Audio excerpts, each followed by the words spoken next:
Welcome to the B.F. Anderson Technical Report for July the 16th. Let's get right into the charts. A lot going on here. This is the NASDAQ. We continue to see an uptrend here. There has been a couple of days of pullback, nothing serious. Both moving averages continue to be in a solid uptrend. Stick with the NASDAQ. On the weekly graph, if you notice here, it continues to stay fine. We've got the moving average moving up.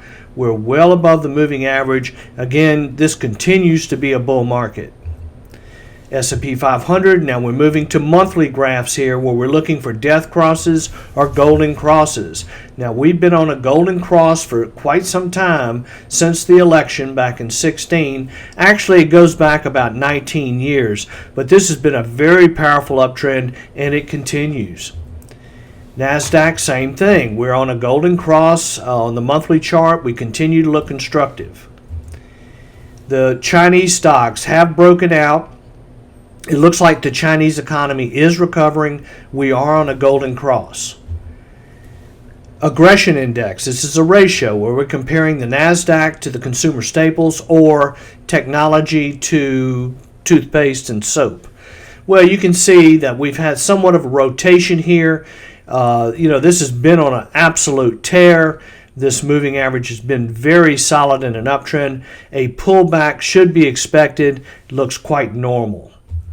Then if we look at it on a weekly basis, here's the indicator. We look at the 40-week moving average. As long as it continues to stand in an uptrend and the ratio stays above the moving averages, we continue to be on a buy signal. So it means that investors are aggressive.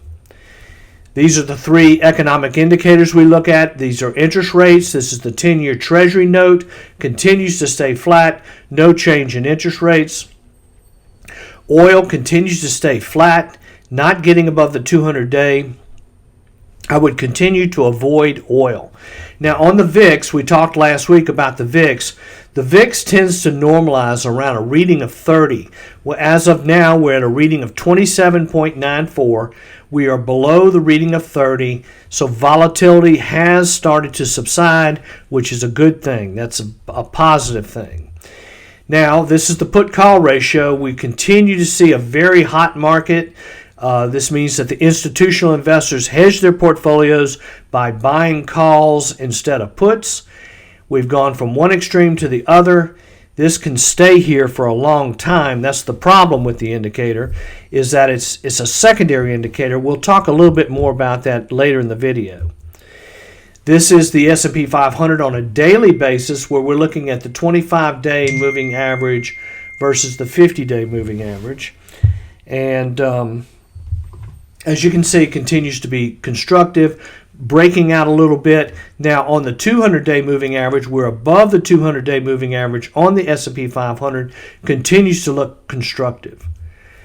On the new lows, no problem. We're not seeing dramatic numbers of new lows. When we get above this blue line here, readings of 40 or more new lows on the New York Stock Exchange, a time to be paying attention. Right now, we are seeing subdued lows.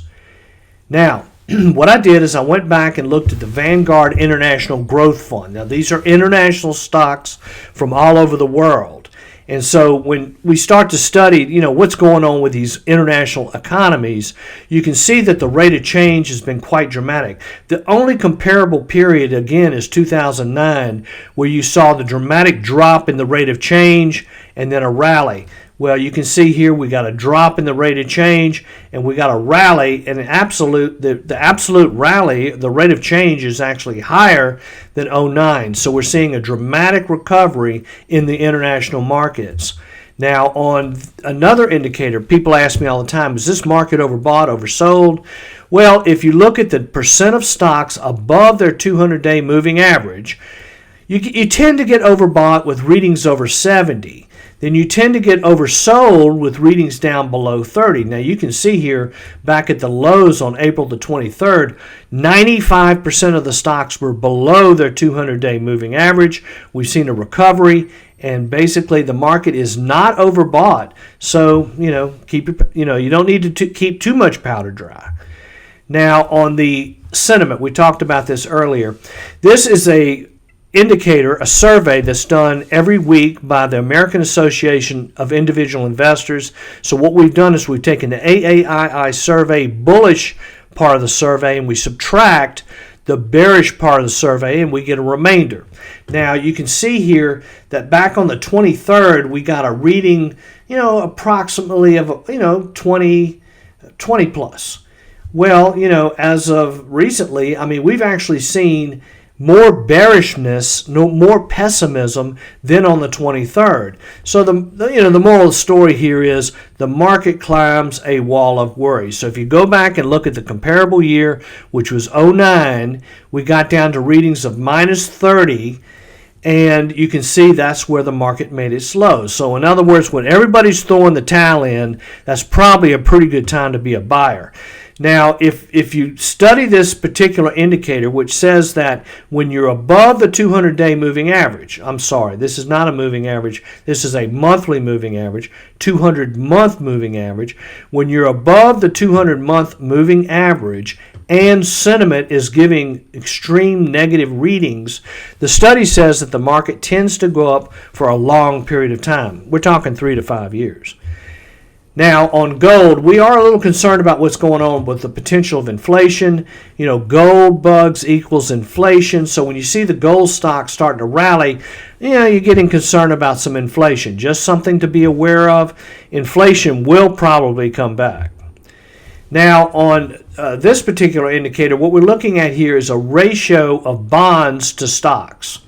So when you think about bonds, people tend to buy bonds when they think the world is coming to an end, that everything's are very negative. So again, note what happened back in 2009. So when the line's going down, it means that stocks are doing better than bonds, which has been going on since 09. So you got this extreme reading in 09 where, bonds were doing well, then they quit doing well as the market made a bottom. You see the same indication here. So what I'm saying is, if the world was coming to an end, I just don't think bonds would be underperforming stocks. So you want to stick with stocks is basically the moral of the story.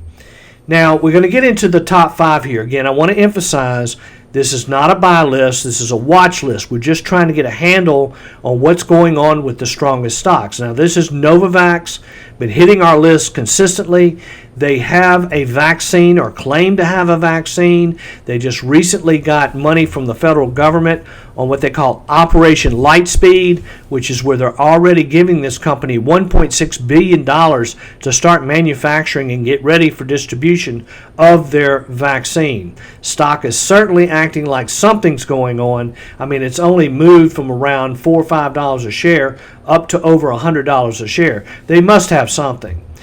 Here's a new stock on the list, just came on. This is Sunrun, which has to do with renewable energy equipment. Now, we know about Tesla, which we'll talk about here in a second.